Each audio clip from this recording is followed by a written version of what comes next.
খুব তাড়াতাড়ি আমি তোমাকে নিজের মনের কথা জানাবো, ততদিন শুধু আমার অপেক্ষা করো। আবির, আবির আমার প্রোটিন শেকটা রেডি করে রাখো, আমি 5 মিনিটেই ফ্রেশ হয়ে আসছি। কানের হেডফোন খুলতে খুলতে দীপিকা কথাগুলো বলে ওঠে।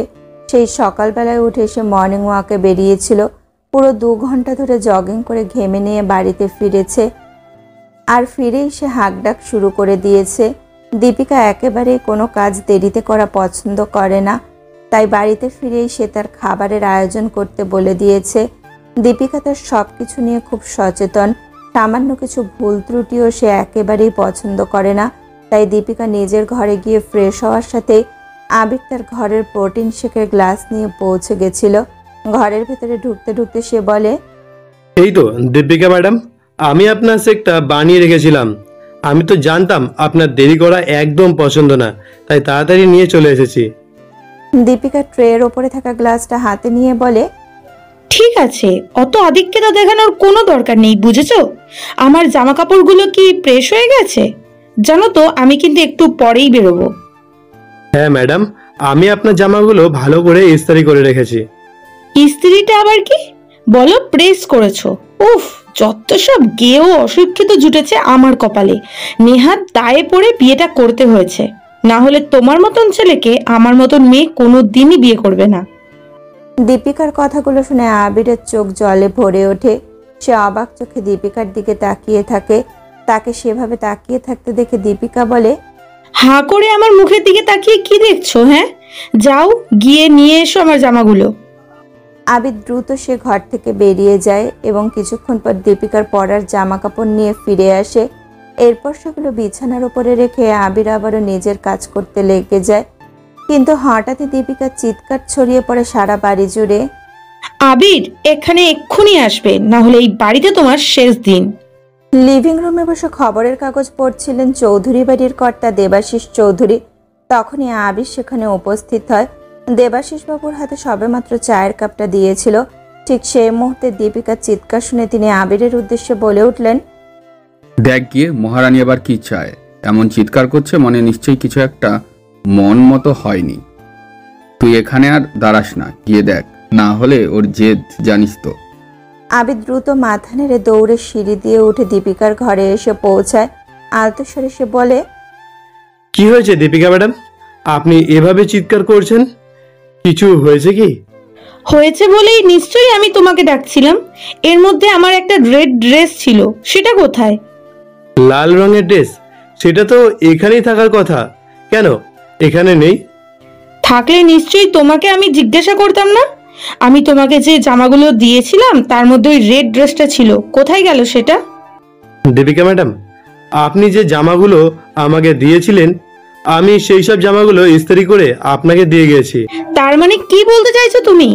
আমি তোমাকে মিথ্যে কথা বলেছি? হ্যাঁ না না, আমি তেমন কিছু বলতে চাইনি।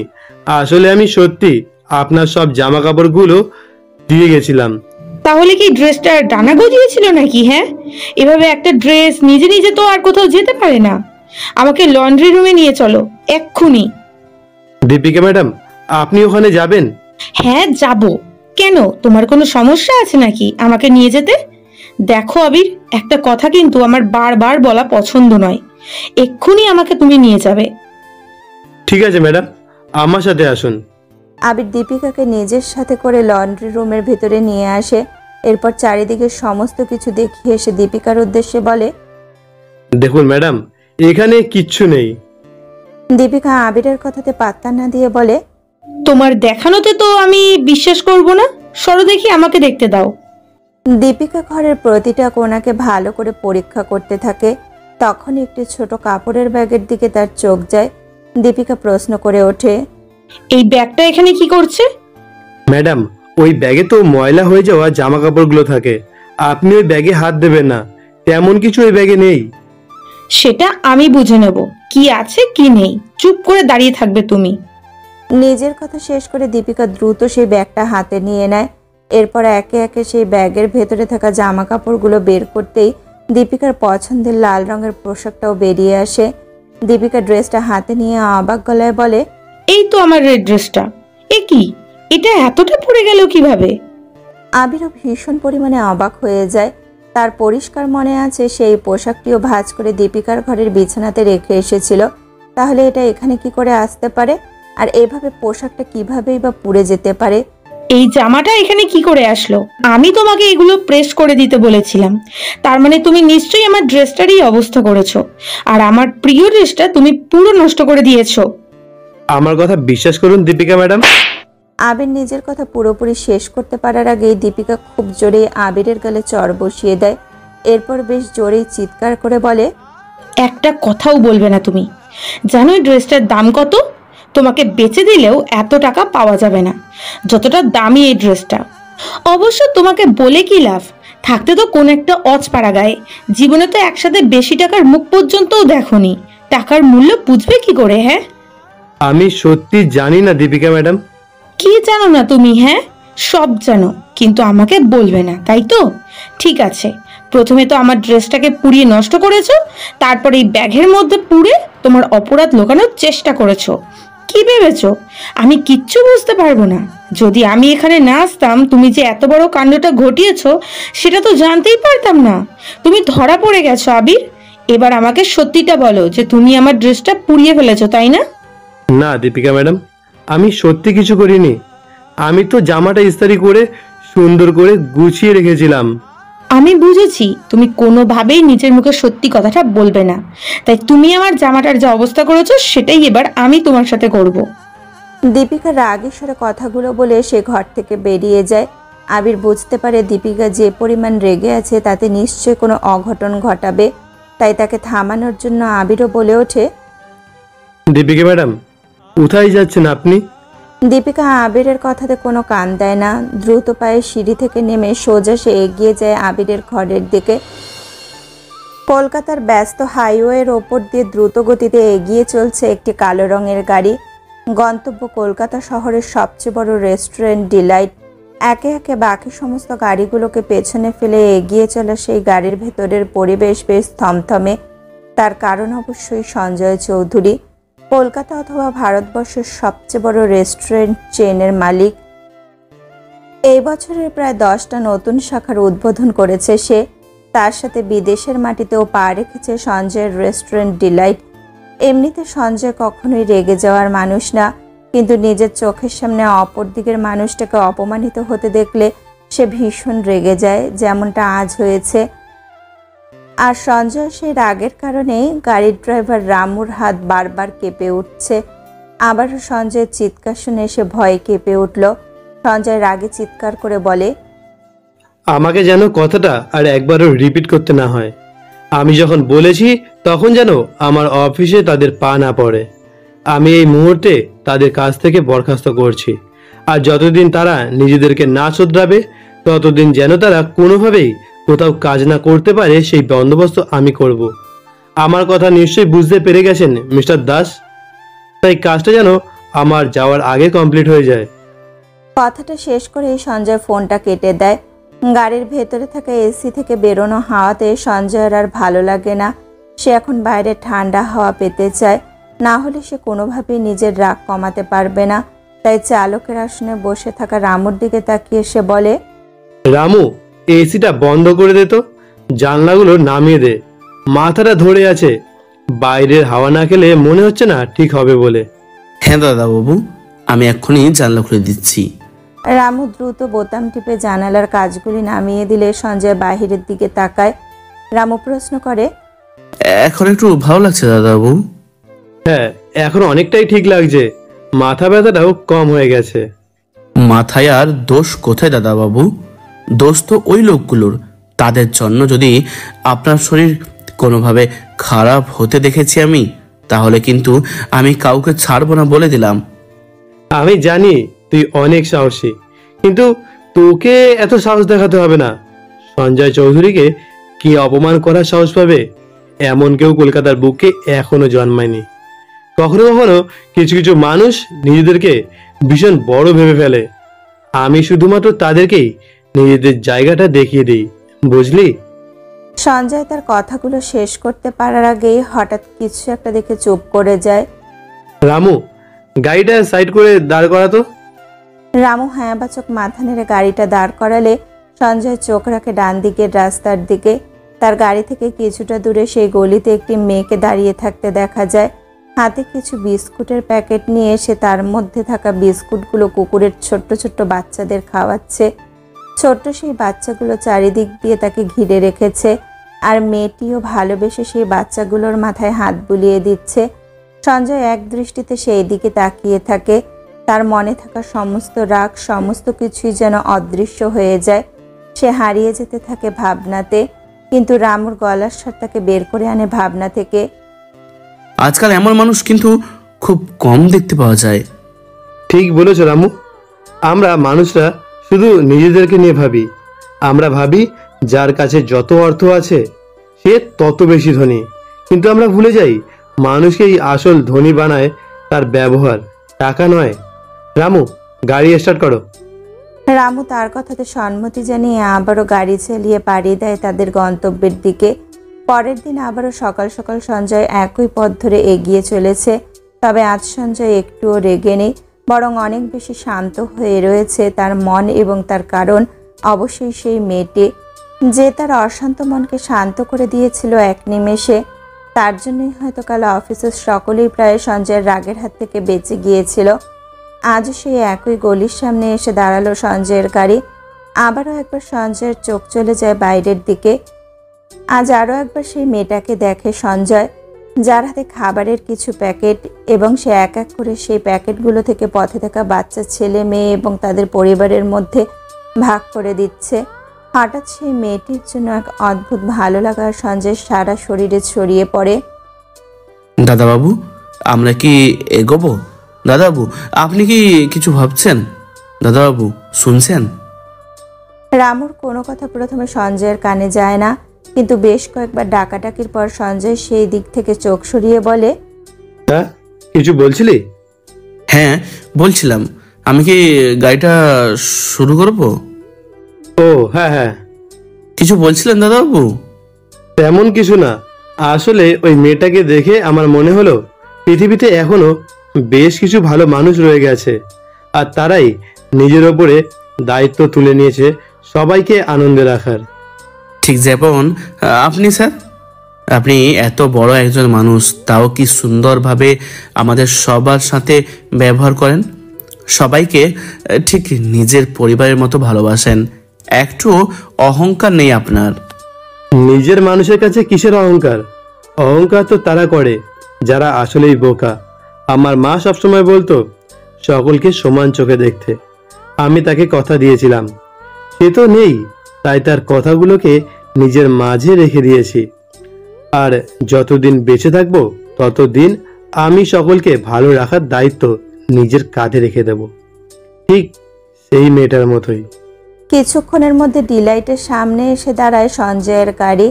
দরজা খুলে সামনের দিকে পা বাড়ায় সে। একটু একটু করে সময় এগিয়ে যেতে থাকে, কিন্তু সঞ্জয় আজ যেন কোনোভাবেই কাজে মন বসাতে পারছে না। যতবারই সে কাজে মন বসাতে চাইছে ততবারই সেই মেয়েটার মুখ ভেসে উঠছে তার চোখের সামনে। তাই এক প্রকার বাধ্য হয়ে এসে অফিস থেকে বাড়ি ফিরে আসে, কিন্তু বাড়িতে আসার পরেও সেই মেয়েটার মুখ কোনোভাবেই তার পিছু ছাড়ে না। সঞ্জয় কোনো কিছু বুঝতে না পেরে নিজের মনেই বলে ওঠে, কি হচ্ছে কি আমার? কেন আমি কোনো কাজে মনোযোগ দিতে পারছি না? যতবার আমি চোখ বন্ধ করছি শুধু ওই মেয়েটার মুখটাই ভেসে উঠছে। তার মানে কি তার প্রতি আমার কোনো অনুভূতি কাজ করছে? তাকে কি আমি পছন্দ করতে শুরু করেছি? হঠাৎই যেন তার মনের ভেতর থেকে কেউ বলে ওঠে সে সত্যি মেয়েটিকে পছন্দ করতে শুরু করেছে। এরপর আরও বেশ কিছুদিন কেটে যায় এবং প্রতিদিন সঞ্জয় ঠিক সেই গলিটার সামনে দাঁড়িয়ে মন ভরে মেয়েটিকে দেখার পর নিজের অফিসে যায়। তবে আজ বিশেষ কিছু কাজ থাকায় সঞ্জয় অন্য রাস্তা ধরে অফিসে পৌঁছেছে, তাই মেয়েটির সাথে ওর দেখা হয়নি এবং সেই নিয়েই তার মন খারাপ। সারাদিনের পরিশ্রমের শেষে জানালার কাছে মাথা এলিয়ে সঞ্জয় চোখ বুজেছিল। হঠাৎই রামু জোরে ব্রেক কষলে সঞ্জয় চোখ খুলে সামনে তাকায়। ঠিক তখনই ঠিক ওর থেকে সামান্য দূরেই মেয়েটিকে দাঁড়িয়ে থাকতে দেখতে পায়। সে একজন বৃদ্ধা মহিলার হাত ধরে রাস্তা পার করিয়ে দিচ্ছে। মেয়েটির হাসি মুখ সঞ্জয়ের সব ক্লান্তি দূর করে দেয়। অবাক চোখে সঞ্জয় মেয়েটিকে দেখতে থাকে। তখনই তার পাশে বসে থাকা বডিগার্ড বলে, স্যার বেশ কিছুদিন ধরে দেখছি এই মেয়েটাকে দেখলে আপনি সবকিছু যেন ভুলে যান, কোথায় একটা হারিয়ে যান। ঠিক বলেছো তুমি।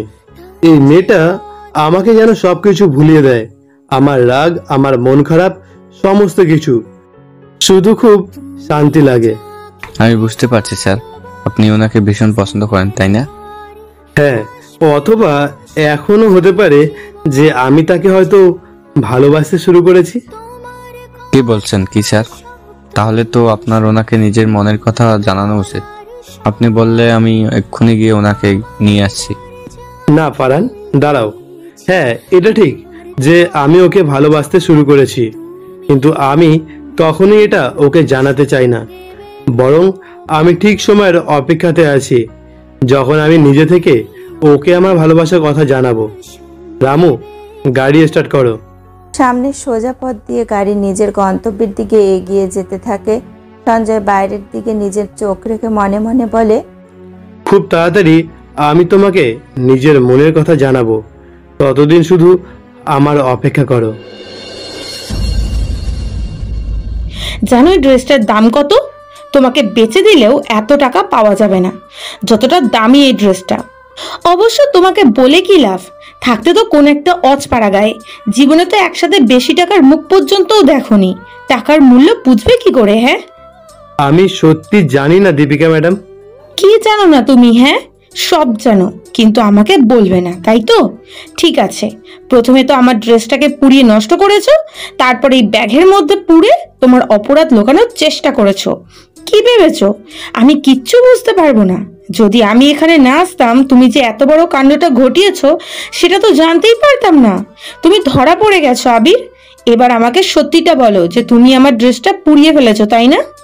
না দীপিকা ম্যাডাম, আমি সত্যি কিছু করিনি। আমি তো জামাটা ইস্ত্রি করে সুন্দর করে গুছিয়ে রেখেছিলাম। আমি বুঝেছি তুমি কোনোভাবেই নিজের মুখে সত্যি কথাটা বলবে না, তাই তুমি আমার জামাটার যে অবস্থা করেছো সেটাই এবার আমি তোমার সাথে করব।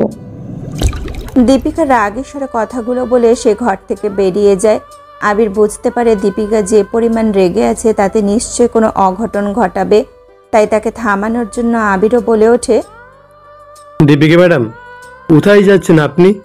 দীপিকা আবিরের কথাতে কোনো কান দেয় না। দ্রুত পায়ে সিঁড়ি থেকে নেমে সোজা সে এগিয়ে যায় আবিরের ঘরের দিকে।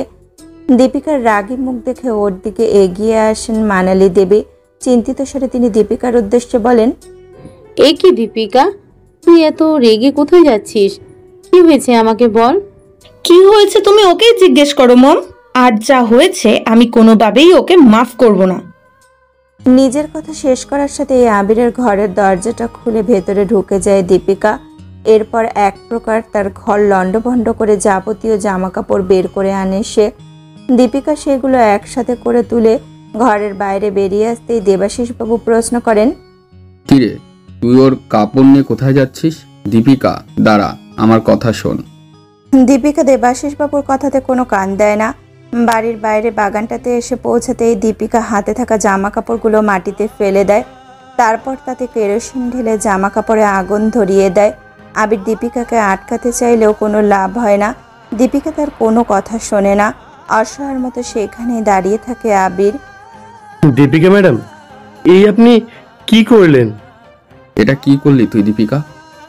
একদম ঠিক করেছি আমি। ড্যাডি, তুমি তো কখনো ওর দোষ দেখতেই পাও না। তোমার এই সাধের ঘর জামাই আজ আমার সব থেকে পছন্দের ড্রেসটা নষ্ট করে ফেলেছে।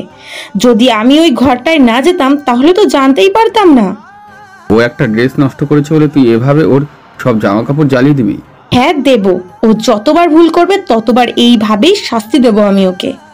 আর তুমি এখানে দাঁড়িয়ে দাঁড়িয়ে কি ভাবছো? হ্যাঁ, আজকের রাত পর্যন্ত আমি তোমাকে সময় দিচ্ছি। যদি তুমি আমার জন্য ঠিক ওই রকমই একটা ড্রেস না নিয়ে আসতে পারো তাহলে আজই এই বাড়ির দরজা তোমার জন্য খুলবে, না হলে এই বাড়ির দরজা তোমার জন্য আজ থেকে বন্ধ।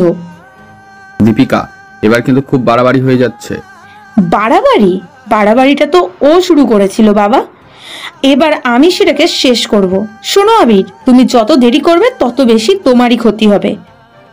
আবির আর সেখানে এক মুহূর্ত দাঁড়ায় না। চোখের কোণে জমাট বাঁধা জলকে মুছে সে এগিয়ে যায় সামনের রাস্তা ধরে। হাতে খুব বেশি সময় নেই, তার মধ্যে এতগুলো দোকান কোথায় খুঁজবে সে? এদিকে তার সাথে তেমন কোনো টাকা নেই। আবির কি করবে বুঝে উঠতে পারে না। তবে আগে সে সেই পোশাকটি খোঁজার সিদ্ধান্ত নেয়, তারপর যেভাবেই হোক টাকাটা জোগাড় করে নেবে সে। আবির সেখান থেকে চলে যেতেই দীপিকা ও মানালি দেবীর সাথে নিজের ঘরে ফিরে যায়। আজ আমি ভীষণ খুশি মম, এতদিনে আমার পথের কাঁটা সরে গেছে। এত সহজে যে প্ল্যানটা সাকসেসফুল হয়ে যাবে সত্যি আমি ভাবতেই পারিনি। তুই সত্যিই গ্রেট দীপিকা, তোর এত বুদ্ধি যে কেউ কিছুই বুঝতেও পারলো না। আর আবিরও এই বাড়ি থেকে চিরদিনের মতো চলে গেল। দীপিকা হঠাৎই হো হো করে হেসে ওঠে। মানালি দেবী কিছুটা অবাক হয়ে প্রশ্ন করলেন, দীপিকা, কি হয়েছে? তুই এভাবে হাসছিস কেন? হাসি কেন জানো মা? কারণ আবির এই বাড়ি থেকে চিরদিনের জন্য চলে গেছে। ওর কাছে আর কোনো রাস্তা নেই যে ফিরে আসবে। আমি সব রাস্তা বন্ধ করে দিয়েছি। মানে কি বলছিস কি তুই? দীপিকা ওনার কথার উত্তরে সামনের আলমারি থেকে বের করে হুবহু সেই একই রকম দেখতে একটি ড্রেস, যেটি কিছুক্ষণ আগে নষ্ট হয়ে গেছিল। এ কি, এই ড্রেসটা তোর কাছে? তাহলে ওই ড্রেসটা আমি লোকাল মার্কেট থেকে আনিয়েছিলাম। তারপর আমি ইচ্ছে করে ড্রেসটা পুড়িয়ে ব্যাগের ভেতর ঢুকিয়ে রাখি, যাতে এই প্ল্যানটা কমপ্লিট করতে পারি। এরপর আবির আমার সব ড্রেসগুলো প্রেস করে আমার কাছে দিয়ে গেলে আমি এই ড্রেসটা আলমারিতে রেখে দিই। তারপর কি হয়েছে তুমি তো সেটা জানোই মম। আসলে ড্রেসটা আমার কাছেই থেকে যায়, আর সস্তার ড্রেসটা পুড়িয়ে তার দোষ আবিরের ঘাড়ে চাপিয়ে দিই। আমি তো সত্যি বিশ্বাস করতে পারছি না আমার দীপিকা বেবি এমন কিছু করেছে। আর সত্যি আমার গর্ব হচ্ছে। ওই গেও ভূতটাকে আমি আর জাস্ট সহ্য করতে পারছিলাম না। আমার জীবনটা পুরো শেষ করে দিয়েছিল। ড্যাডি থাকতে ওকে কোনোভাবেই বের করতে পারতাম না, তাই এই প্ল্যানটা বানিয়েছিলাম। এবার দেখি ও ঠিক কি কি করে। না ওর কাছে কোনো টাকা আছে, আর না কোনো দোকান থেকে ওই ড্রেসটা পাবে। তাই এই বাড়ির দরজা ওর জন্য আজ থেকে বন্ধ। প্রায় আধা ঘন্টা হাঁটার পর আবির এসে পৌঁছায় জামা কাপড়ের দোকানগুলির সামনে, কিন্তু আজ কোনো এক বিশেষ কারণে বেশিরভাগ দোকান বন্ধ দেখতে পায় সে। আমি এখন কি করব?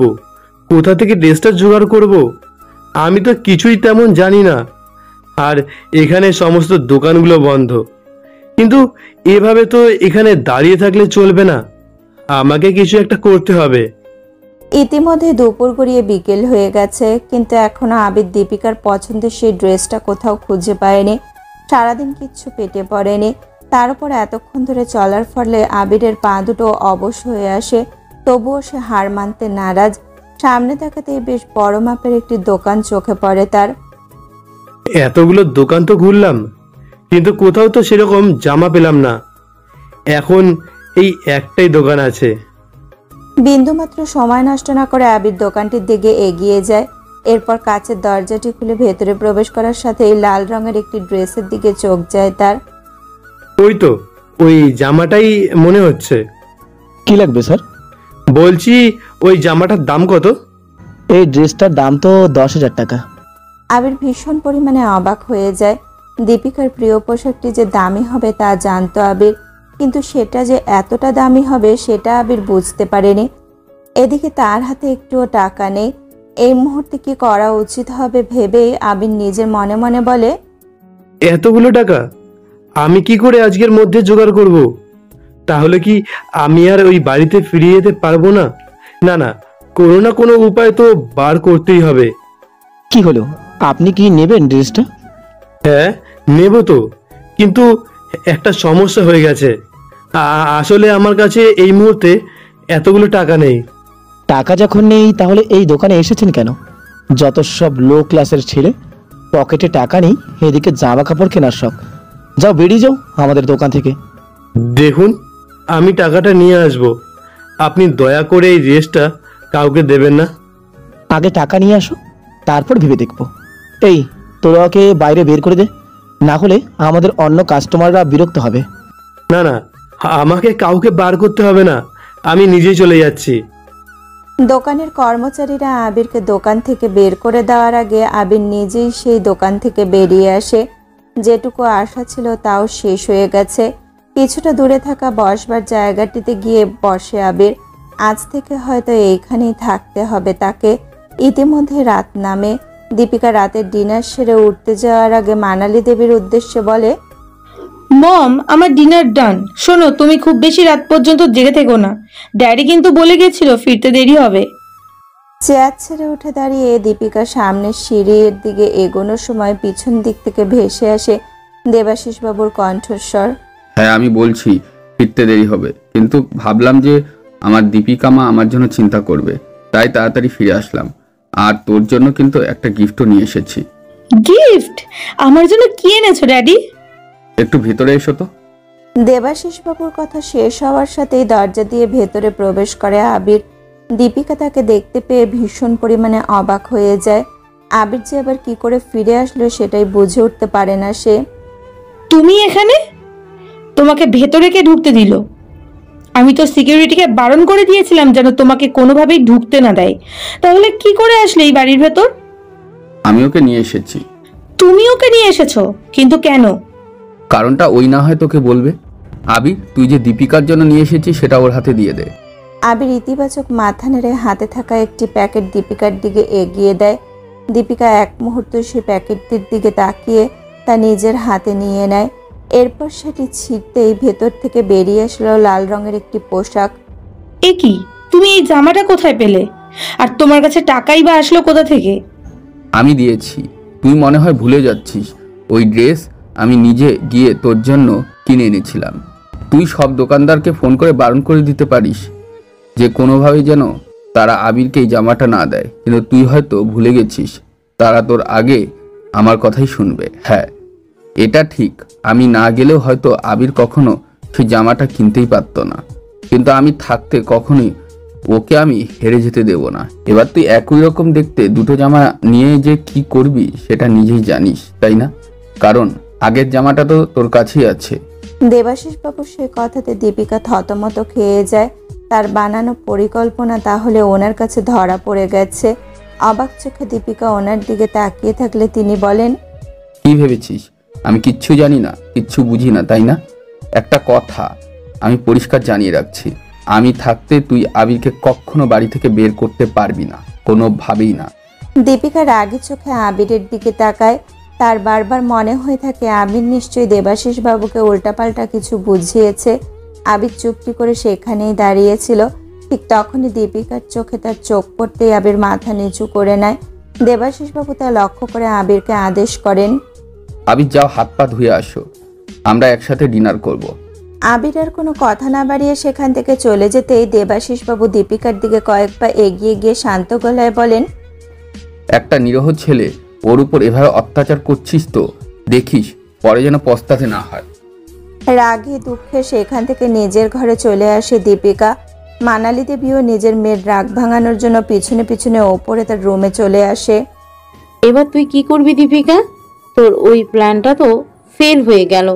এত কষ্ট করে একটা ফুল প্রুফ প্ল্যান বানালি যাতে ছেলেটাকে এই বাড়ি থেকে বিদায় করতে পারিস, সেই দেখ ঠিক ও এই বাড়িতে ফিরে এসেছে। এই প্ল্যানটা কাজে দেয়নি তো কি হয়েছে মম? এই বাড়ি থেকে ওকে তাড়িয়ে তবেই আমি দম নেব। ও আমার সাথে লাগতে এসেছে, এবার ওর সাথে ঠিক কি কি হবে তুমি দেখতে থাকো মম। রাগে দীপিকা নিজের দুহাত মুঠো করে নেয়। আজ না হয় সে অসফল হয়েছে, কিন্তু একদিন ঠিক সফল হয়েই ছাড়বে।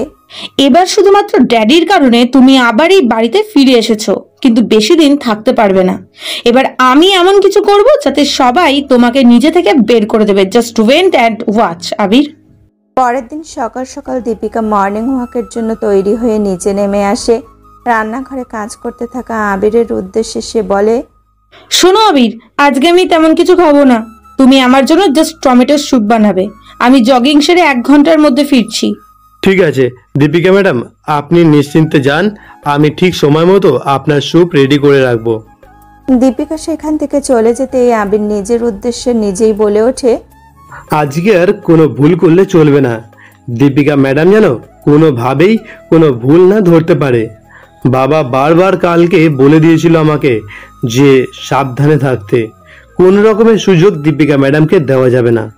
ঠিক 1 ঘন্টা পরে দীপিকা তার জগিং সেরে ফিরে আসে। আবির, আমি এসে গেছি, তুমি আমার স্যুপটা বেড়ে রাখো, আমি এক্ষুনি ফ্রেশ হয়ে আসছি। আবির হ্যাঁ সূচক মাথা নাড়ে। এরপর একটি বাটির মধ্যে স্যুপটা বেড়ে রাখছিলই, ঠিক তখনই ওপর থেকে মানালি দেবীর আওয়াজ ভেসে আসে। আবির, আবির, একটু শোনো তো। বড় ম্যাডাম ডাকছে মনে হচ্ছে, কিন্তু আমি এখান থেকে খাবার ফেলে কিভাবে যাব? দীপিকা ম্যাডাম ফিরে এসে ব্রেকফাস্ট না পেলে তো আমাকেই তো বলবেন কি করি। আবির বুঝে উঠতে পারে না যে খাবারগুলো ফেলে সে কি করে যাবে। সেই মুহূর্তে রান্নাঘরে সে একাই কাজ করছে। কেউ থাকলে হয়তো তার উপর দায়িত্ব দিয়ে যেতে পারত, কিন্তু কাকে খুঁজবে সে? হঠাৎ আবির সেই বাড়ির আরেক কর্মচারী হরিকে দেখতে পায়। খুব ভালো হয়েছে হরিদা, তুমি এসেছো। শোনো না, আমি সবার ব্রেকফাস্ট রেডি করে দিয়েছি। দীপিকা ম্যাডাম আসলে তুমি একটু খাবারগুলো রেডি করে দেবে। আমি দেখি মনে হয় বড় ম্যাডাম কোনো দরকার আছে, তাই আমাকে ডাকছে বারবার। তুমি একদম চিন্তা করো না, তুমি গিয়ে দেখো বড় ম্যাডাম কি বলছে, আমি খাবারগুলো নিশ্চয়ই বেড়ে দিব। আবির সেই দায়িত্বটা হরির ওপরে ছেড়ে মোনালি দেবীর রুমের সামনে গিয়ে উপস্থিত হয়। বড় ম্যাডাম আমাকে ডাকছিলেন? হ্যাঁ, বলছিলাম কাল সকাল সকাল আমার বেরোনোর আছে, কিছু কেনাকাটা করব, তোমাকে কিন্তু আমার সাথে যেতে হবে, ঠিক আছে? ঠিক আছে ম্যাডাম, কিন্তু ম্যাডাম আপনি যে প্রত্যেক সপ্তাহে বুধবার আমাকে নিয়ে শপিংয়ে যান, সেটা তো আমি জানি। তোমার যা ভুলো মন, তাই ভুলে যেতে যে সময় লাগবে না সেটাই বুঝেই আমি মমকে আরো একবার মনে করিয়ে দিতে বললাম। ঠিকই বলেছিস, ও গেলে আমার ব্যাগগুলো আর ক্যারি করতে হবে না, না হলে তো আর কোনো কাজই লাগে না। আবির চুপ করে দাঁড়িয়ে থাকে। এ সমস্ত কথা এখন তার গা সওয়া হয়ে গেছে। আপনাদের ব্রেকফাস্ট তৈরি হয়ে গেছে ম্যাডাম। ঠিক আছে, তুমি নিচে যাও, আমরা আসছি। আবির আর কোনো কথা না বাড়িয়ে নিচে নেমে আসে। ততক্ষণে হরি টেবিলে খাবারগুলো বেড়ে দিয়েছে। কিছুক্ষণের মধ্যে দীপিকা ও মানালি দেবীর সাথে সেই ব্রেকফাস্ট টেবিলে এসে বসে। এরপর সামনে থাকা স্যুপের বাটি থেকে 1 চামচ স্যুপ মুখে তুলে নিতেই দীপিকা কাশতে শুরু করে। দীপিকার কাশির পরিমাণ এতটাই বেড়ে যায় যে তার সারা চোখ মুখ লাল হয়ে যেতে থাকে। এ কি দীপিকা, কি হয়েছে তোর? মানালি, ওকে জল দাও। এই নে, জলটা খেয়ে নে তো। মানালি দেবী জল ভর্তি গ্লাসটি দীপিকার দিকে এগিয়ে দিতেই দীপিকা তাড়াতাড়ি পুরো জলটা খেয়ে নেয়। মানালি দেবী তার মাথায় হাত বুলিয়ে দিয়ে বলে, ভালো লাগছে এবার একটু? দীপিকা মাথা নাড়ে, কিন্তু তার এই অবস্থা থেকে মানালি দেবী আবিরকে দায়ী করে, যেন সেই নিশ্চয়ই কিছু করেছে। এই ছেলে, কি মিশিয়েছো তুমি স্যুপের মধ্যে? হ্যাঁ, আমার মেয়েটাকে কি মারতে চাইছো নাকি? এইসব আপনি কি বলছেন বড় ম্যাডাম?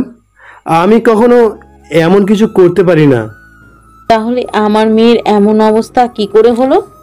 আমি বলছি মা, আগের দিন আমি যে ওর নামে অভিযোগ করেছিলাম তারই প্রতিশোধ নিচ্ছে ও আমার থেকে। একদম বোকা সাজার চেষ্টা করবে না আবির। তুমি ছাড়া এই সুপে লঙ্কার গুঁড়ো কে মেশাবে? হ্যাঁ, আমি কি কিছু ভুল বলেছি? বলো আবির। দীপিকা ম্যাডাম, আপনি আমাকে মেরে ফেললেও আমি কখনো আপনার ক্ষতি করার কথা ভাববো না। ক্ষতি করার কথা না ভাবলেও ক্ষতি করার চেষ্টা নিশ্চয়ই করবে, তাই না?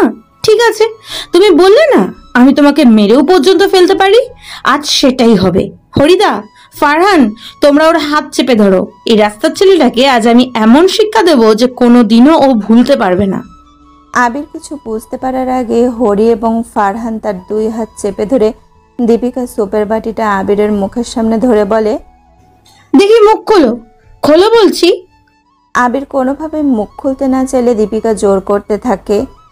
এই স্যুপটা পুরোটা তোমাকে খেতে হবে আবির। দীপিকা, কি করছিস কি তুই? ও যেটা ইচ্ছে সেটা হতে দাও, আর তুমি একদম চুপ করে থাকবে, না হলে আমি কিন্তু ভুলে যাব তুমি আমার স্বামী হও। মানালি দেবী দেবাশিস বাবুকে চুপ করিয়ে দিতে দীপিকা এক প্রকার জোর করে আবিরের গাল টিপে ধরে এবং পুরো স্যুপটাই তাকে খেতে বাধ্য করে। লঙ্কার গুঁড়ো মেশানো সেই স্যুপটা খেতে আবিরের সারা মুখ লাল হয়ে যায় এবং সেও কাশতে শুরু করে। অতিরিক্ত সেই ঝালের কারণে আবিরের কষ্ট হতে থাকে। জল জল জল খাবে তুমি? খাওয়াচ্ছি তোমাকে জল। টেবিলের ওপরে থাকা জলের গ্লাসটি হাতে তুলে নিয়ে তা আবিরের মাথায় ঢেলে দেয় দীপিকা। এরপর টোন কেটে বলে, কি হলো, জল খাও। দেবাশিস বাবু আবিরের সেই অবস্থা চোখে দেখতে পারেন না। চেয়ার ছেড়ে উঠে দাঁড়িয়ে তিনি আবিরের কাছে এসে পৌঁছান। আবি, তুই ঠিক আছিস তো? জল জল খাবো। দাঁড়া, আমি এক্ষুনি তোর জন্য দুধ নিয়ে আসছি। আর কোনো কথা না বাড়িয়ে দেবাশিস বাবু দ্রুত রান্নাঘরে চলে যান এবং কিছুক্ষণের মধ্যেই তিনি ঠান্ডা দুধের গ্লাস হাতে নিয়ে ফিরে আসেন।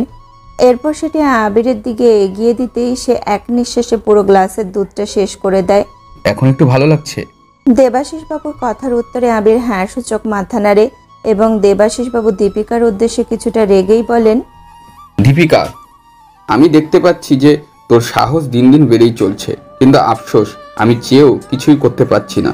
শুধু এইটুকুই বলবো, এমন কিছু করিস না যে পরে একদিন এই ছেলের কাছেই তোর ক্ষমা চাইতে হয়। ক্ষমা? ওর কাছে ক্ষমা চাইতে আমার বইই গেছে। আমি তোমাকে বলে রাখছি ড্যাড, আজকে যাকে ভালোবেসে মাথায় তুলছো, কাল সেই সম্মান ডোবাবে তোমার। ঘড়ির কাঁটা 4টের ঘর ছুঁয়েছে। দীপিকা নিজের মনে কিছু ভাবতে ভাবতে এদিক ওদিক পায়চারি করে চলেছে। তখনই তার ঘরে প্রবেশ করে আয়েশা এবং মুস্কান, দীপিকার ছোটবেলার 2 বান্ধবী। কিন্তু হঠাৎই তাদের ডেকে আনার কারণে তারাও বেশ অবাক হয়ে যায়। আয়েশা প্রশ্ন করে, কি রে, আমাদের হঠাৎ এখানে ডেকে পাঠালি যে? কিছু তো বল দীপিকা, তখন থেকে দেখছি তুই শুধু ঘরের এদিক থেকে ওদিক পায়চারি করেই চলেছিস।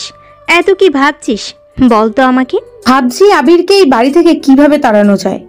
যবে থেকে ও এই বাড়িতে রয়েছে আমার জীবনটা একদম তছনছ হয়ে গেছে। আর আমার সহ্য হচ্ছে না, ওর মুখ দেখলেই আমার ভীষণ রাগ হচ্ছে। আমার করা ওই 2টো প্ল্যান ওকে শুধু শিক্ষা দিতে পেরেছে, কিন্তু তাড়াতে পারেনি। আমি ভেবেছিলাম লঙ্কার গুঁড়ো মেশানোর স্যুপ খেয়ে ও ঠিক এই বাড়ি থেকে বেরিয়ে যাবে, কিন্তু যায়নি। আমি হরিদাকে টাকা দিয়ে স্যুপে লঙ্কার গুঁড়ো মেশাতে বলেছিলাম যাতে দোষটা আবিরের ঘাড়ে চাপিয়ে দিতে পারি, কিন্তু কোনো লাভ হলো না। ড্যাডি উল্টে আমাকেই কথা শোনালো। তাহলে এখন উপায় কি ভেবেছিস তুই? এমন কিছু করতে হবে আয়শা, যাতে বাবা নিজেই ওকে বাড়ি থেকে বেরিয়ে যেতে বলে। এক ঢিলে 2 পাখি মারতে হবে, বুঝেছিস? কিন্তু কি করব আমরা? রেকর্ডিং, ঘটনার রেকর্ডিং। মানে বলতে কি চাইছিস তুই? তোরা বুঝতে পেরে যাবি, শুধু হ্যাঁ আমার ইশারা মতন রেকর্ডিংটা অন করে দিবি, বুঝেছিস? ঠিক আছে, তুই যেমনটা বলবি আমরা তেমনটাই করব।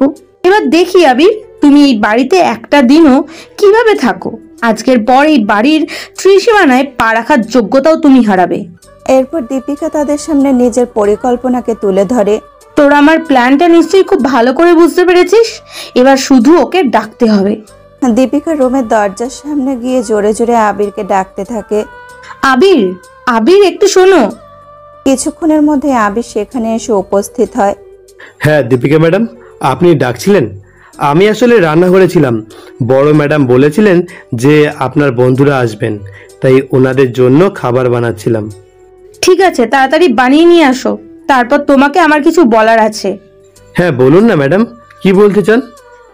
এখন নয়, আগে তুমি তোমার কাজ শেষ করে আসো, তারপর না হয় ধীরে সুস্থে তোমাকে সবকিছু বলবো।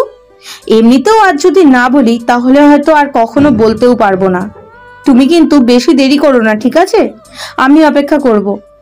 আবির ইতিবাচক মাথা নেড়ে সেখান থেকে চলে যেতেই আয়েশা বেশ উচ্ছ্বাসিত গলায় বলে ওঠে, মনে হচ্ছে মাছ চালে ধরা পড়েই গেছে। আলবাত ওকে তো ধরা পড়তেই হবে। খেলাটা যখন আমিই শুরু করেছি তখন শেষটাও না হয় আমিই করব। কিছুক্ষণের মধ্যে আবির খাবারের ট্রে নিয়ে আবারও সেই রুমের মধ্যে আসে। এরপর বিছানা লাগোয়া ছোট টি টেবিলটার উপরে ট্রেটি রেখে সে বলে, যদি আর কিছু লাগে তাহলে আমাকে জানাবেন। আপাতত আমাদের তোমাকে লাগবে। আবির কিছুই বুঝে উঠতে পারে না। দীপিকা ক্ষমা চাওয়ার ভঙ্গিতে বলতে শুরু করে, আবির, আমি এতদিন তোমার সাথে যা যা করেছি সেগুলো করা আমার উচিত হয়নি। আমি সত্যি জানি না কেন আমার তোমাকে ভালো লাগছিল না। আমি তোমাকে সহ্য করতে পারছিলাম না। আমি ভেবেছিলাম তোমার মধ্যেই কোনো না কোনো খুঁত আছে, কিন্তু তারপর আমি বুঝতে পারি আসলে এই খুঁত তোমার মধ্যে নয়, বরং আমার মধ্যে আছে। আমি তাই হাত জড়ো করে তোমার কাছে ক্ষমা চাইছি আবির, আমাকে প্লিজ ক্ষমা করে দাও। এইসব আপনি কি বলছেন দীপিকা ম্যাডাম? কেন বলছেন? আপনার সত্যি কোনো ভুল নেই। আপনি এত বড় পরিবারের মেয়ে, আমার মতো একজন অনাথ গরিব মানুষকে আশ্রয় দিয়েছেন, এটাই অনেক। এভাবে আমার কাছে ক্ষমা চাইবেন না। কিন্তু তুমি আমাকে ক্ষমা না করলে আমি যে নিজেকে ক্ষমা করতে পারবো না। ম্যাডাম, আমি সত্যি আপনাকে ক্ষমা করার মতো বড় কেউ না। তুমি সত্যি আমাকে ক্ষমা করবে না তো? ঠিক আছে, তাহলে আমি নিজেকেও নিজে ক্ষমা করব না। আবির বুঝে উঠতে পারে না এখন তার কি বলা উচিত। দীপিকা বুঝতে পারে সে তাকে একটু একটু করে নিজের জালের মধ্যে জড়াতে শুরু করেছে, কিন্তু তাকে এখানেই থাকলে হবে না, আসল কাজ যে এখনো বাকি। দীপিকা আবার নিজের মিথ্যা অভিনয় শুরু করে। আচ্ছা ঠিক আছে, আমি তোমাকে একটা দায়িত্ব দেব।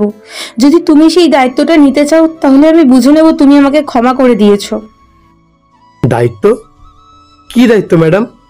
তুমি তো জানো আমরা নারী ও পুরুষের উভয়ের সুরক্ষা নিয়ে কাজ করি, আর তাই এবারের আমাদের প্রজেক্ট কিছুটা অন্যরকম। আমরা সকলেই কম বেশি জানি কোনো কোনো সংসারে নারী এবং কোনো কোনো সংসারে পুরুষেরাও অবহেলিত হচ্ছে। তাই আমরা সেই বার্তা সকলকে দিতে চাই যে আসলে এই অত্যাচার কিভাবে হয় আর তার প্রতিবাদ কিভাবে করা উচিত। আমরা ছোট্ট একটা ভিডিও বানাবো, আর তাতে অভিনয় করবে তুমি আর আমি। আমি? কিন্তু আমি তো কোনো অভিনয় পারি না। পারি না বললে তো হবে না। তুমি অভিনয় না করলে আমি ভেবে নেব যে তুমি আমাকে ক্ষমা করতে পারোনি। কিন্তু আমি সত্যি বলছি দীপিকা ম্যাডাম, আমি আজ পর্যন্ত কখনো অভিনয় করিনি। করনি তো কি হয়েছে, আজ করবে। আমি আছি, আয়েশা আছে, মুস্কান আছে, সবাই তোমাকে হেল্প করবে। কি রে, তোরা সাহায্য করবি তো? হ্যাঁ হ্যাঁ, কেন নয়, অবশ্যই করব। দীপিকা এরপর নিজের পরিকল্পনা অনুযায়ী কাজ করতে থাকে। সে আবিরকে পুরোপুরিভাবে বিশ্বাস করিয়ে ফেলে যে তারা ভিডিওর জন্য এইসব করছে, কিন্তু দীপিকার মনের ভেতর কি চলছে তা একমাত্র সেই জানে। কিন্তু আমি আপনার গায়ে হাত তুলতে পারবো না। আমি তো তোমাকে বলছি আবির কিচ্ছু হবে না, তুমি তো মিছিমিছি আমাকে মারবে। তবে পুরো ভিডিওটা কিন্তু একেবারে রেকর্ড হবে, তাই কোনো রকম ভুল করলে একদম চলবে না। আর এর মাঝে যদি আমার মা বাবা কেউ আসে তাও তুমি থামবে না, বুঝেছো? কিন্তু ওনারা যদি আমাকে ভুল ভাবে? কিচ্ছু ভুল ভাববে না, আমি মাকে অলরেডি বলেই রেখেছি, আর বাবাকেও বলে দেব। দেখো হাতে কিন্তু বেশি সময় নেই, তাড়াতাড়ি শুরু করো। দীপিকা তার পরিকল্পনার একদম শেষ পর্যায়ে পৌঁছে যায়। আর মাত্র কিছুটা সময় হাতে আছে এবং সেটাকেই কাজে লাগাবে সে। দীপিকা আবিরকে ইশারা করলে আবির আবারও নিজের অভিনয় শুরু করে। তুমি কি ভেবেছো? হ্যাঁ, দিনের পর দিন আমাকে সবার সামনে অপমান করবে আর আমি তোমাকে ছেড়ে দেবো? অনেক করেছো তুমি। আর না, আজ বাড়িতে কেউ নেই, আর আজই তোমার শেষ দিন। আবির আমাকে ছেড়ে দাও, তুমি কিন্তু এমনটা। না, আজ কিছুতেই তোমাকে ছাড়বো না। অফিসের একটি গুরুত্বপূর্ণ ফাইল ভুল করে বাড়িতে রেখে যাওয়ার কারণে দেবাশিস বাবু বাড়িতে ফিরে আসেন, কিন্তু বাড়ির ভেতর প্রবেশ করার সাথেই দেবাশিস বাবুর কানের ভেসে আসে চেঁচামেচির আওয়াজ। তিনি দ্রুত সিঁড়ি দিয়ে ওপরে উঠে আসতেই দেখেন আয়েশা এবং মুস্কান দরজা খোলার চেষ্টা করছে। এ কি, তোমরা এখানে? আর ঘরের ভেতর থেকে চেঁচামেচির আওয়াজ আসছে কেন? আঙ্কেল দেখুন না, আবির দীপিকাকে ঘরের ভেতর নিয়ে গিয়ে দরজা বন্ধ করে দিয়েছে। আমরা কখন থেকে দরজাটা খোলার চেষ্টা করছি, কিন্তু কিছুতেই খুলতে পারছি না। দেখি তোমরা সরে যাও, আমি একবার চেষ্টা করছি। দেবাশিস বাবু বন্ধ সেই দরজাটা জোরে কয়েকবার ধাক্কা দিতেই সেটি খুলে যায়। তিনি ঘরের মধ্যে প্রবেশ করতেই দেখতে পান দীপিকা মেঝের উপরে শুয়ে রয়েছে এবং আবির এক হাত দিয়ে তার গলা চেপে রয়েছে। দেবাশিস বাবু চিৎকার করে ওঠেন। আবির, কি করছো কি তুমি? দেবাশিস বাবুর সেই চিৎকার শুনে আবির বেশ থতমত খেয়ে দীপিকাকে ছেড়ে দেয়। দেবাশিস বাবু দৌড়ে দীপিকার কাছে গিয়ে তাকে যত্ন সহকারে তুলে মাটিতে বসান। দীপিকা মা, তুই ঠিক আছিস? ড্যাডি দেখো না, আবির আমাকে মারার চেষ্টা করছিল। তুমি আর মা ছিলে না বলে আমি আয়েশা আর মুস্কানকে ডেকেছিলাম।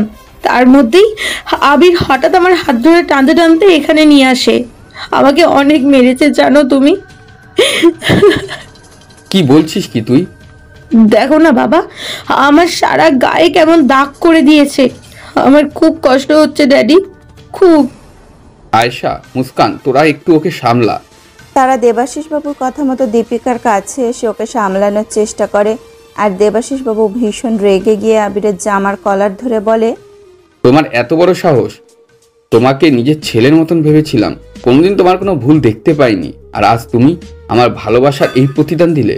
ওঠো তুমি, আর কিছুতেই আমি তোমাকে এই বাড়িতে রাখবো না। এক্ষুনি বেরিয়ে যাবে আমার বাড়ি থেকে, এক্ষুনি। আবির এতটাই অবাক হয়ে গিয়েছিল যে কিছুই বুঝে উঠতে পারছিল না। আবির বিস্মিত চোখে দীপিকার দিকে তাকালে দেখতে পারে দীপিকা হাসছে। আবিরের আর কিছুই বুঝতে বাকি থাকে না, মাথা নিচু করে সেখানেই দাঁড়িয়ে থাকে সে। দেবাশিস বাবু এরপর আবিরের হাত ধরে টানতে টানতে বাড়ির বাইরে নিয়ে আসেন। আজ থেকে তোমার এই বাড়ির ভেতরে ঢোকা বারণ। রহমান, ওর ঘরে যা, আর যা যা জিনিস আছে সবই নিয়ে এসে ওখানে রাখ। রহমান ওনার আদেশ মতো আবিরের যাবতীয় জিনিসপত্র নিয়ে এসে বাইরে রেখে দেয়।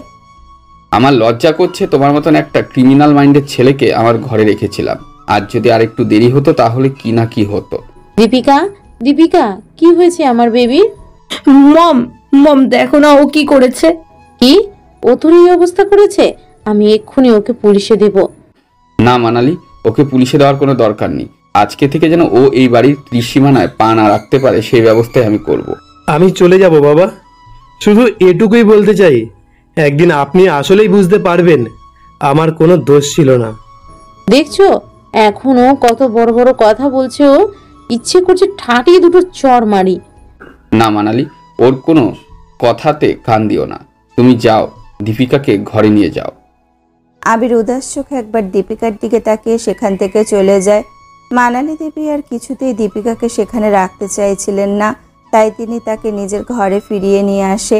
এরপর তার মাথায় হাত বুলিয়ে দিতে দিতে বলে, এই নে, এই ওষুধটা খেয়ে নিয়ে আরাম কর, আর কিছু লাগলে আমাকে জানাবি, ঠিক আছে? মানালি দেবী দীপিকাকে নিজের খেয়াল রাখতে বলে সে ঘর থেকে বেরিয়ে যান। সাথে সাথেই আয়েশা দীপিকার উদ্দেশ্যে বলে, উফ, তুই তো আমাদের ভয় পাইয়ে দিয়েছিলি। হ্যাঁ আয়েশা, একদম ঠিক বলেছে। আমরা তো ভাবতেই পারিনি তোরা এত রিয়েল অভিনয় করবি। করতে হয়েছে, না হলে তো ধরা পড়ে যেতাম। আবির তো প্রথমেই পারছিলই না, অবশেষে অনেকক্ষণ চেষ্টা করার পর পেরেছে। না হলে কি প্ল্যানটা সাকসেসফুল হতো নাকি? আর তোরা একসাথে থাকলে ড্যাডি সন্দেহ করতো, তাই তো তোদের অন্য ঘরে যেতে বলে দরজা বন্ধ করে দিয়েছিলাম, যাতে ড্যাডির সবকিছু সত্যি মনে হয়।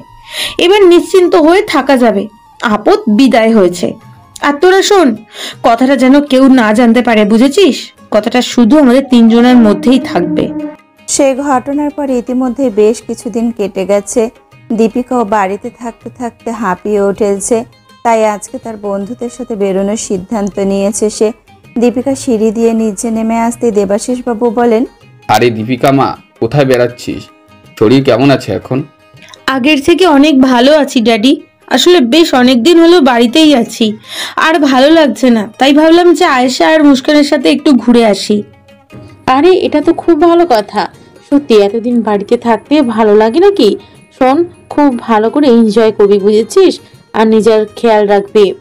হ্যাঁ, তাহলে আমি আসছি। দেবাশিস বাবু এবং মানালি দেবীকে বিদায় জানিয়ে দীপিকা বেরিয়ে পড়ে। বাইরে তার জন্য আয়েশা এবং মুস্কান অপেক্ষা করছিল। দীপিকাকে আসতে দেখে আয়েশা হাসি মুখে বলে, উফ, তাহলে এতদিন পর বেরোতে পারলি? আর কি যে বলি তোদের, অভিনয় করতে করতে মাথাটা জাস্ট খারাপ হয়ে যাচ্ছিল, আর পারলাম না, তাই বেরিয়ে আসলাম। তাহলে কি পড়িস, আজকে পার্টি হয়ে যাক। তারা সকলে কাছের একটি ডিস্কোতে যায় ভালো মতো সময় কাটানোর জন্য, কিন্তু দীপিকার যেন কিছুতেই মন বসতে চায় না। দীপিকা বুঝে উঠতে পারে না তার এমন মনে হওয়ার কারণ। কি হচ্ছে আমার, কিছুই ভালো লাগছে না কেন?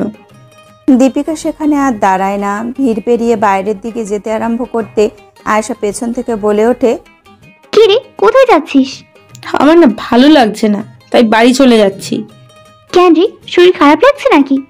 না না, এমনিই ভালো লাগছে না। তোরা একটা কাজ কর, তোরা কন্টিনিউ কর, আমি আপাতত বাড়ি যাচ্ছি, পরে একদিন মিট করে নেব। দীপিকা চুপচাপ বাড়ি ফিরে আসে। সে বুঝে উঠতে পারে না কেন চোখ বন্ধ করলে আবিরের মুখ ভেসে উঠছে। নিজের উপরেই বেশ রাগ হয় দীপিকার। আমার বার করে আবিরের কথা কেন মনে পড়ছে, উফ কি অসহ্য যে লাগছে। না না, কিছুতেই ওর কথা ভাবলে একদম চলবে না। মনের সমস্ত ভাবনাকে স্তব্ধ করে দীপিকা ঘুমিয়ে পড়ে। পরের দিন দীপিকারা এসে পৌঁছায় শহরের নামি এক রেস্টুরেন্টে। নিজের মধ্যে গল্পে ব্যস্ত ছিল তারা। হঠাৎ এক চেনা কণ্ঠস্বরে এসে পৌঁছায় তাদের কানে। ম্যাম, এই যে আপনাদের অর্ডার, আর যদি কিছু লাগে আমাকে অবশ্যই জানাবেন। এই দীপিকা, ওইদিকে তাকা, ওইটা আবি না? এই, তোর হাজবেন্ড এখানে কি করছে? মনে হয় তুই বাড়ি থেকে বের করে দেওয়ার পর কোনো কাজ না পেয়ে শেষে ওই ওয়েটারগিরি করা শুরু করেছে।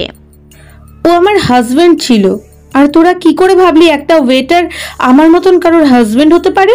শোন, আমার হাজবেন্ড হওয়ার জন্য যোগ্যতা লাগে, যেটা ওর নেই। কিন্তু এখনো তো তোদের ডিভোর্স হয়নি, আর ডিভোর্স না হওয়া পর্যন্ত ও কিন্তু তোরই হাজবেন্ড থাকবে।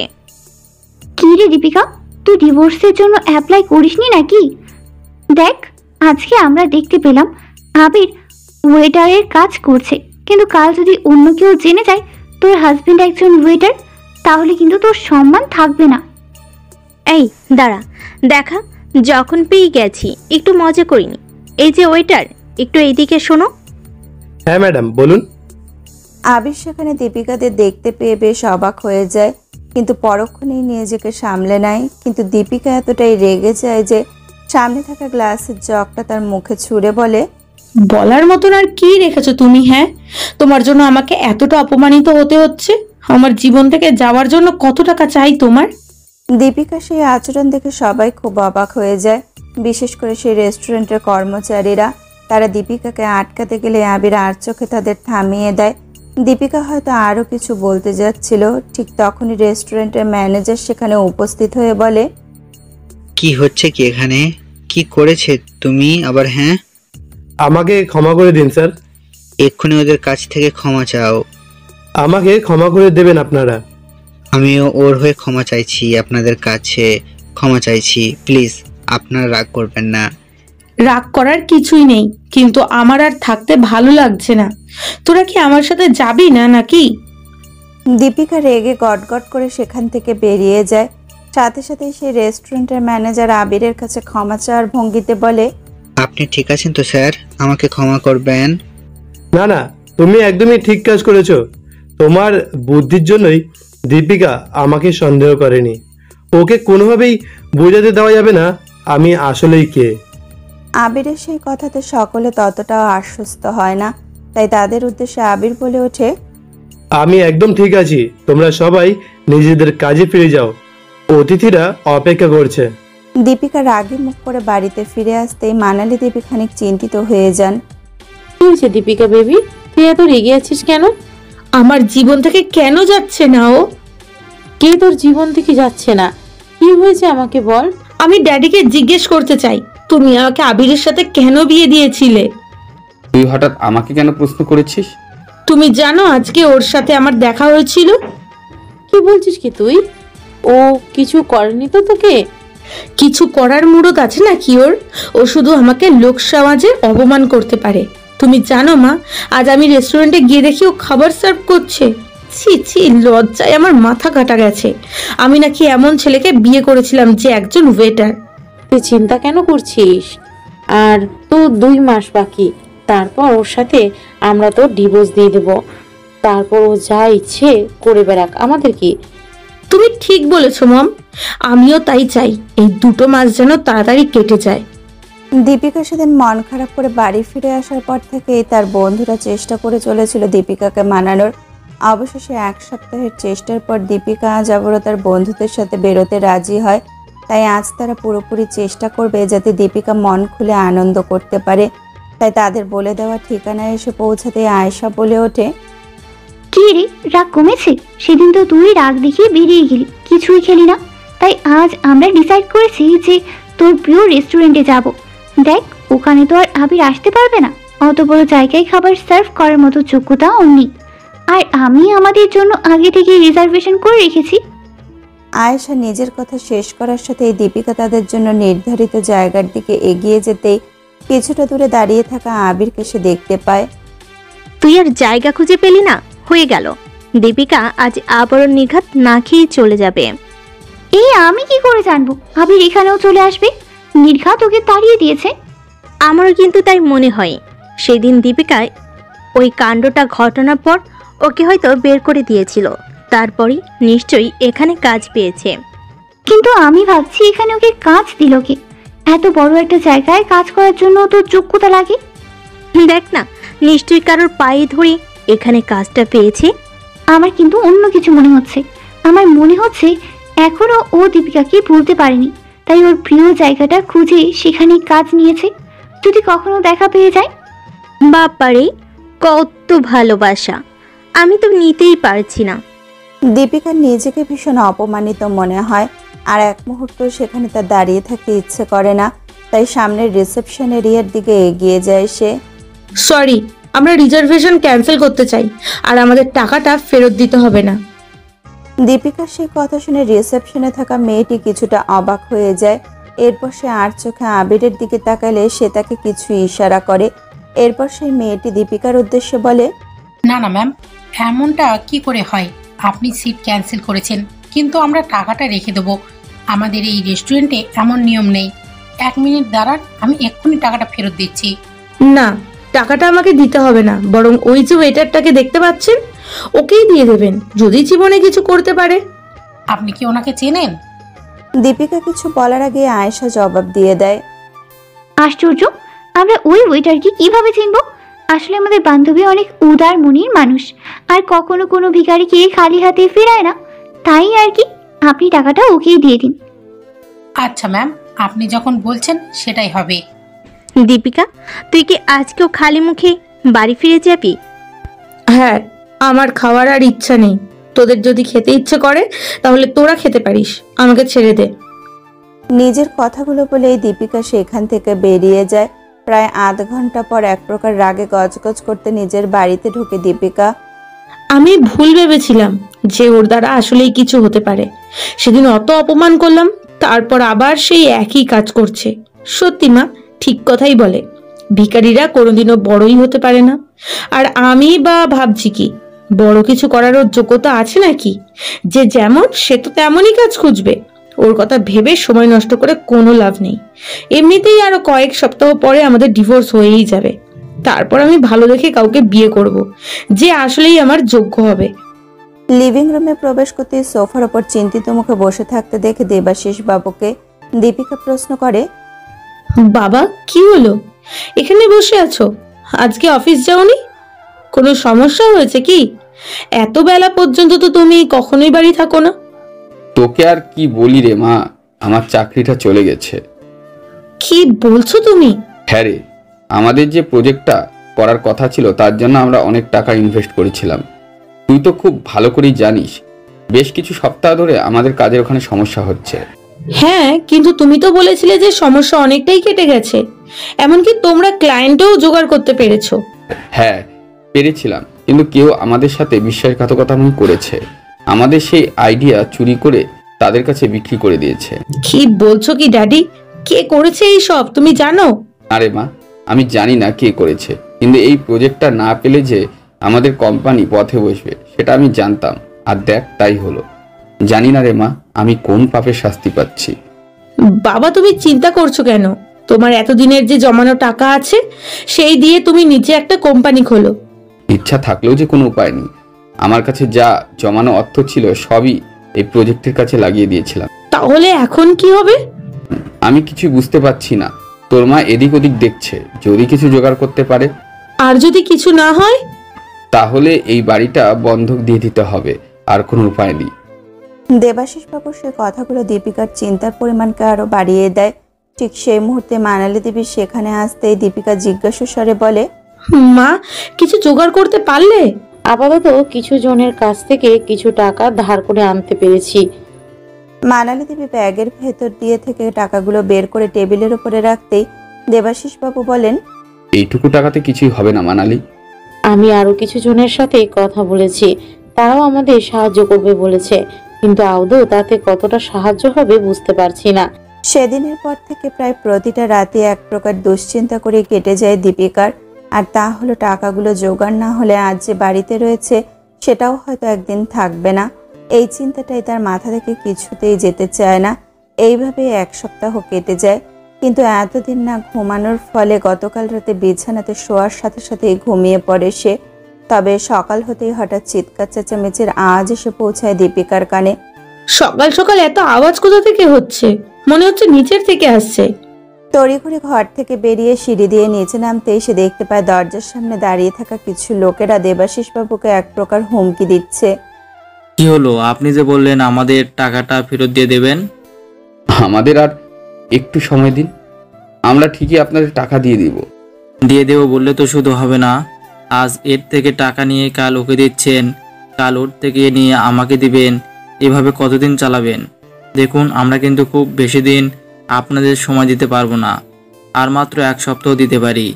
এর মধ্যে আপনি টাকা না দিলে তখন আমাদের আইনের পথে দেখতে হবে। এক প্রকার পুলিশের ভয় দেখিয়ে তারা সেখান থেকে চলে যায়। দীপিকা বুঝতে পারে বিষয়টা কতটা গুরুতর পর্যায়ে পৌঁছে গিয়েছে। ঠিক সেই মুহূর্তে তার পকেটে থাকা ফোনটা শব্দ করে বেজে ওঠে।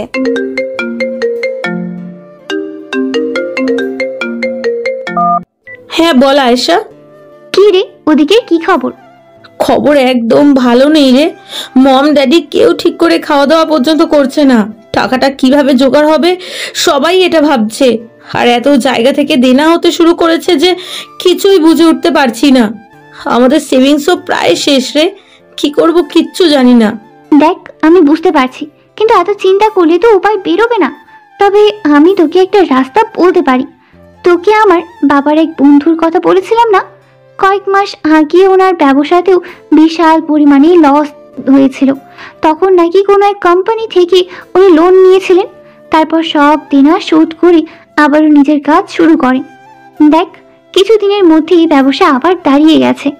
কি বলছিস কি এত তাড়াতাড়ি? কিন্তু এটা কি করে সম্ভব? তাই নয় তো কি বলছি, শোন। আমি বাবার সেই বন্ধুর সাথে এই কথা বলেছি। শুনেছি কোম্পানিটা নাকি অনেক বড়, আর তাদের দেওয়া লোনের অঙ্কটা বেশ বড় হয়। এমনকি কিছু বন্ধক রাখতে হয় না, তারপর সুদের পরিমাণও কম। তুই আজকেই একবার আঙ্কেল আর আন্টিকে যেতে বল। আমার মন বলছে নিশ্চয়ই কিছু না কিছু হবে। তুই সত্যি বলছিস?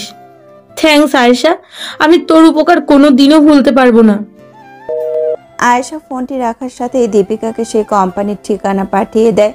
দীপিকা আর দেরি না করে আয়েশার বলা সমস্ত কথাগুলো দেবাশিস বাবু এবং মানালি দেবীকে বলতে তারা বিন্দুমাত্র সময় নষ্ট না করে নির্ধারিত ঠিকানার উদ্দেশ্যে বেরিয়ে পড়েন। প্রায় 3 ঘন্টা পর তারা ফিরে আসতেই দীপিকা দৌড়ে তাদের কাছে গিয়ে পৌঁছায়। মম, ড্যাডি, কি হলো? লোনটা আমরা পেয়ে গেছি রে মা। এবার যদি কোম্পানিটাকে দাঁড় করাতে পারি তাহলে আমি সব টাকা সময় মতন ফেরত দিয়ে দিতে পারবো, আর কেউ আমাদের অপমান করতেও পারবে না, দেখবি। ড্যাডি, তুমি প্লিজ এভাবে কেঁদো না। আমি জানি সব ঠিক হয়ে যাবে। তাই যেন হয় মা। এক নতুন আশা নিয়ে দীপিকা আবারও নতুনভাবে জীবনকে শুরু করার কথা ভাবে। অন্যদিকে এসএসসি ফাইন্যান্স কোম্পানির সিইও এর অফিসে এসে ঢোকে আরমান। কিরে, বিচি নাকি? টেবিলের ওপর রাখা ফাইলটি এক মনে পড়ে চলছিল আবির ওরফে সঞ্জয়। যবে থেকে কোম্পানির মালিক হিসেবে নিজেকে প্রতিষ্ঠিত করেছে তবে থেকে মাঝে মাঝে নিজের কোম্পানিতে এসে কাজ করতে ভালোবাসে সে, ঠিক যেমন আজ। কিন্তু কাজের মাঝে হঠাৎ আরমান তাকে সেই প্রশ্নটা করলে সঞ্জয় উত্তর দেয়, হ্যাঁ, নতুন কিছু প্লট দেখছি। তুই তো জানিস আগামী কয়েক বছরের মধ্যে আরো কিছু রেস্টুরেন্ট খোলার কথা ভাবছি। তুই বল, কিছু বলবি কি? হ্যাঁ বলবো তো। তুই জানিস আজ আমাদের কোম্পানি থেকে একজন বেশ অনেক টাকার লোন নিয়েছে। সে আর এমন কি, কত কত মানুষ আমাদের এই কোম্পানি থেকে প্রতিদিন লোন নিচ্ছে। এদের তো নতুন কিছুই নেই। আছে আছে, নতুন ব্যাপার আছে। তুই যদি জানিস লোকটা কে নিয়েছে তাহলে নিজেই বেশ অবাক হয়ে যাবে। দেখ, তোর যা যা বলার আছে সেই সব আমি কাজটা কমপ্লিট করে নিই, তারপরে বলিস। তুই জানিস কাজের মধ্যে আমার কোনো ধরনের কথাবার্তা ভালো লাগে না। আমার কথাটা তো শোন, তারপর সব কাজ করবি। তুই জানিস লোনটা কে নিয়েছে? দেবাশিস চৌধুরী, তোর প্রাক্তন স্ত্রীর বাবা। সঞ্জয় প্রথমে তার কথা শুনে বেশ অবাক হয়, কিন্তু পরক্ষণেই তার ঠোঁটের কোণায় ফুটে ওঠে হাসি। সত্যি ইন্টারেস্টিং। হঠাৎ আমার কোম্পানির থেকে লোন? শুনেছি ওনার কোম্পানি নাকি অনেক বড় লস করছে, তাই তোর এই কোম্পানি থেকে লোন নিয়েছে। থ্যাঙ্কস আরমান, আমাকে ব্যাপারটা বলে ভালো করেছিস। আচ্ছা শোন, আমার একটা কাজ করে দে। আমাদের ডিভোর্সের জন্য যে লয়ার অ্যাপয়েন্টমেন্ট করা হয়েছিল তার সাথে কথা বল। যত টাকা লাগবে আমি দেব, কিন্তু কোনোভাবেই যেন ডিভোর্সটা হতে না দেয়। ঠিক আছে দোস্ত, তুই যেমনটা চাইবি তেমনই হবে। এবার আমি দেখি দীপিকা, এই খেলায় কে জেতে, তুমি নাকি আমি? ইতিমধ্যে বেশ অনেক দিন কেটে যায়। দেবাশিস বাবু আবারও নিজের কোম্পানিকে বাঁচানোর চেষ্টাতে লেগে পড়েন। দীপিকাও আবার নিজের স্বাভাবিক জীবনে ফিরে যায়, কিন্তু আজ নিজের কাজ শেষ করে বাড়ি ফিরতেই দেবাশিস বাবুকে বসে থাকতে দেখে। কি হয়েছে ড্যাডি, তুমি এখন বাড়িতে? আমি পারলাম না রে মা, কোম্পানির লস এত বেড়ে গেছে যে অতগুলো টাকা কিছুতেই হচ্ছিল না। ক্লায়েন্ট আরো বেশি টাকা ডিমান্ড করছিল। আমরা সেই হিসাবে সবাই নিজের সবটুকু লাগিয়ে দিলাম, কিন্তু ক্লায়েন্ট সেই টাকাগুলো নিয়েই চলে গেছে। এতগুলো টাকা যে লোন নিয়েছিলাম সেটাও হারিয়ে ফেললাম। এদিকে লোন শোধ করার দিনও চলে আসছে। দীপিকা ওনার কথার পরিপ্রেক্ষিতে কিছু বলতে পারার আগে হঠাৎই তার ফোনে কল আসে উকিল সাহেবের।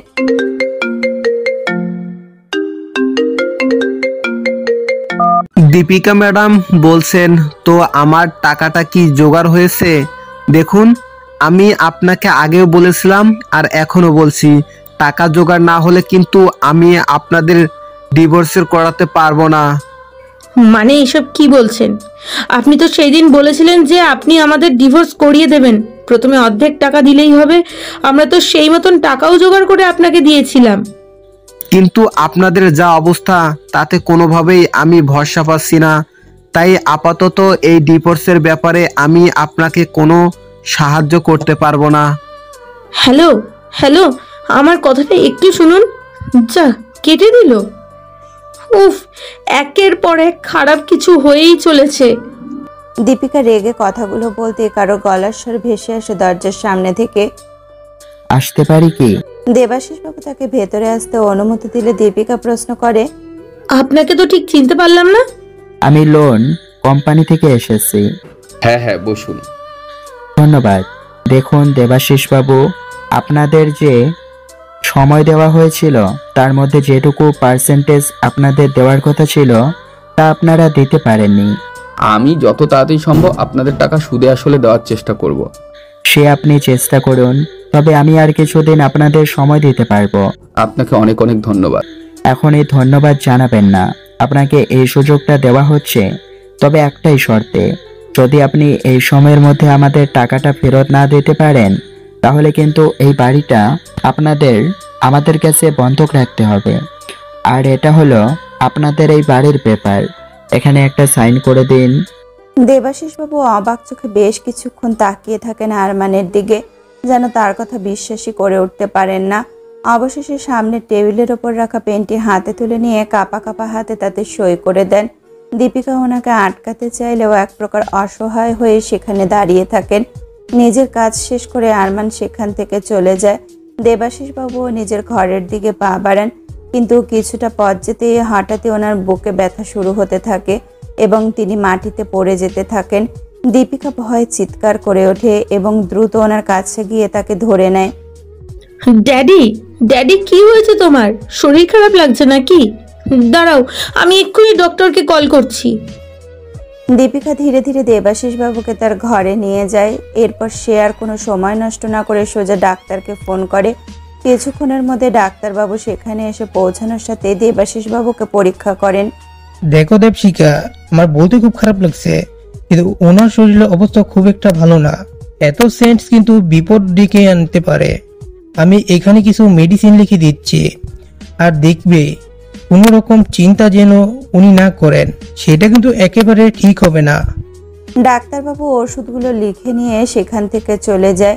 দীপিকা দেবাশিস বাবুকে কিছু খাইয়ে ঘুম পাড়িয়ে দেয়। না, এভাবে আর কিছুতেই সে চলতে দেবে না, কিছু না কিছু সে করবেই। তাই ভাবনা মতো পরের দিন সকাল হতেই দীপিকা তৈরি হয়ে নিচে নেমে আসে। দেবাশিস বাবু তখনও চোখ বন্ধ করে শুয়ে আছেন। দীপিকা আলতো করে ওনার হাতের উপরে হাত রাখে। তুমি চিন্তা করো না বাবা, আমি সব কিছু ঠিক করে দেব। মম, আমি একটু বেরোচ্ছি, আসতে একটু দেরি হতে পারে, তোমরা খেয়ে নিও। কিরে, এত সকাল সকাল কোথায় যাচ্ছিস তুই? লোনের কোম্পানিতে একবার যেতে হবে, দেখি কোনোভাবে যদি টাইমটা একটু বাড়াতে পারি। তুমি ড্যাডির খেয়াল রেখো। দীপিকা তার গন্তব্যের উদ্দেশ্যে বেরিয়ে পড়ে। প্রায় ঘন্টা খানেক পর বিশাল আয়তনের অফিসটির সামনে পৌঁছায় সে। সামনের কাছের দরজাটি খুলে ভেতরে ঢুকতে আরমান তার দিকে এগিয়ে আসে। আপনি এখানে? আমি আপনাদের স্যারের সাথে একটু কথা বলতে চাই। কিন্তু স্যার তো এভাবে কারোর সাথে কথা বলেন না। আমার ওনার সাথে কথা বলাটা খুব জরুরি, প্লিজ। ঠিক আছে, আপনি এখানে বসুন, আমি জিজ্ঞেস করছি। দীপিকা ইতিবাচক মাথা নেড়ে সামনে থাকা বসবার জায়গাটিতে গিয়ে বসে। প্রায় মিনিট 5 পর আরমান তার কাছে এসে বলে, স্যার অনুমতি দিয়েছেন, আপনি ভিতরে যেতে পারেন। দীপিকা হাসি মুখে উঠে দাঁড়ায়। এরপর দীর্ঘ একটি নিঃশ্বাস নিয়ে সে কেবিনের দরজাটি খোলে। আসতে পারি? আসুন। আপনার সাথে আমার কিছু কথা ছিল। নিশ্চয়ই, আমিও তোমার সাথে অনেক কথাই বলতে চাই। ছেলেটি নিজের মুখ ফাইল দিয়ে ঢেকে রেখেছিল, তাই দীপিকা তার মুখ দেখতে পায় না। কিন্তু সে কথাগুলো বলে সেই ফাইলটা নিচে নামিয়ে রাখলে দীপিকা ভীষণ অবাক হয়ে বলে ওঠে, আবির তুমি এখানে? আবির নয়, সঞ্জয়, সঞ্জয় চৌধুরী, এই কোম্পানির সিইও। এটা কি করে সম্ভব? তুমি তো ওয়েটারের কাজ করতে, তাহলে এর মধ্যে এত বড় কোম্পানির মালিক? আমি তো বিশ্বাসই করতে পারছি না। বিশ্বাস করা বা না করা সম্পূর্ণ তোমার ওপরে। তুমি আমাকে ওয়েটারে কাজ করতে দেখেছিলে, তার মানে এই না যে আমি সত্যি সত্যি ওয়েটার হয়ে গেছি। না, বরং তুমি যেটা দেখেছো তা আমার সাহায্য ছিল। আমি আমার রেস্টুরেন্টের বাকিদের সাহায্য করেছিলাম মাত্র। মানে তুমি বলছো এই রেস্টুরেন্টগুলো তোমার? ইয়েস ম্যাডাম, এই রেস্টুরেন্টগুলো আমার। আর শুধু ওইগুলোই নয়, আরো অনেক রেস্টুরেন্টের মালিক আমি। তুমি আমাকে বলনি কেন? তুমি কখনো জানতেও চাওনি। আমি তো জানতাম তুমি কোনো গায়ের এক অনাথ ছেলে, যার কোনো পরিবার নেই, যার থাকা খাওয়ার কোনো জায়গাই নেই। তুমি সেটাই জানতে যেটা আমি তোমাকে জানাতে চেয়েছিলাম। কখনো কখনো চোখের সামনে যা দেখা যায় তা তো সত্যি নাও হতে পারে। তাহলে সেই সত্যিটা আমাকে বলবে তুমি? আমি জানি আমারও কোনো মুখ নেই তোমাকে এমন কথা বলার, কিন্তু আমি তোমার সত্যি জানতে চাই। আজ আমি শুধু তোমার কথাই শুনতে চাই সঞ্জয়। ঠিক আছে, আমি তোমার কথা রাখলাম। আমি তখন অনেক ছোট, যখন আমার বাবা হঠাৎ খুব অসুস্থ হয়ে পড়েন। মা ছোট একটা দোকানে কাজ করতেন, কিন্তু তাতে সংসার চলতো না। তাই আমি পড়ার মাঝে একটা খাবার দোকানে কাজ করতাম। সকালবেলায় উঠে ঘরের কাজ সেরে সেখানে পৌঁছে সকালের জন্য জল খাবার বানাতাম, তারপরে স্কুলে যেতাম। সেই দোকানের মালিক আমাকে স্কুলে ভর্তি করে দিয়েছিলেন। স্কুল থেকে ফিরে না খেয়ে আবার চলে যেতাম দোকানে। সেখানে অনেক রাত পর্যন্ত থাকতাম, কাজ করতাম। ধীরে ধীরে সেই দোকানে আসা লোকের সংখ্যা বাড়তে লাগলো। সবাই বলতো আমার হাতে কিছু একটা ব্যাপার আছে। সেই দোকান থেকে যা লাভ হতো তা দিয়ে তিনি আরো একটা দোকান খুললেন। ব্যবসা বাড়তে লাগলো। এরই মধ্যে আমার বাবা মারা গেলেন। মাও খুব বেশি দিন সেই শোক নিতে পারলেন না। আমি একা হয়ে গেলাম। কিন্তু সেই দোকানের মালিক আমাকে একা হতে দিলেন না, নিজের সাথে তার বাড়িতে নিয়ে গেলেন। তারপরে তিনি আমাকে সামান্য কিছু টাকা নিয়ে নিজের একটা ছোট দোকান খুলতে বললেন, আর আমি খুললাম সেই দোকান, যেখানে 10 টাকায় 3টে পরোটা পাওয়া যেত, আর তরকারির জন্য কোনো টাকা নিতাম না। এমনকি কোনো গরিব মানুষ আসলে তার কাছ থেকে মাত্র 1 টাকা নিয়ে তার হাতে খাবার তুলে দিতাম।